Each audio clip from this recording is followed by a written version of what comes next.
ఏలూరు జిల్లా విజయ్ విహార్ సెంటర్ వద్ద బైకులు దగ్ధమయ్యాయి. మదీనా బిర్యానీ రెస్టారెంట్ పక్కన ఉన్న అపార్ట్మెంట్లో పార్క్ చేసిన బైకులకు గుర్తు తెలియని వ్యక్తులు నిప్పంటించారు. ఈ ప్రమాదంలో 3 బైకులు అగ్నికి ఆహుతయ్యాయి. ఈ ఘటనపై పోలీసులు కేసు నమోదు చేసి దర్యాప్తు చేపట్టారు.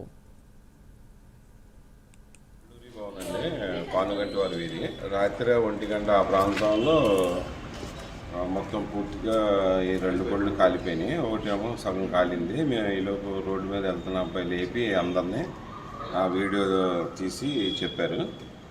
కిందకు వచ్చేవాడి మేము అవన్నీ మంటలు ఆరిపోబడి 2 అయింది. ఎవరిదారాలు పడుకొని పొద్దున్నే మీకు స్టేషన్కి ఫోన్ చేసాం. మాకు అయితే ఇప్పుడు అసలు ఎవరని అనుమానించాలని కూడా అసలు ఆలోచన రావట్లేదు. అదే పోలీసు వాళ్ళకి చెప్పాను కానీ వాళ్ళు ఎంక్వైరీ చేసి HF plus hero Honda 1 year లోపు అయింది. కొత్త బండి.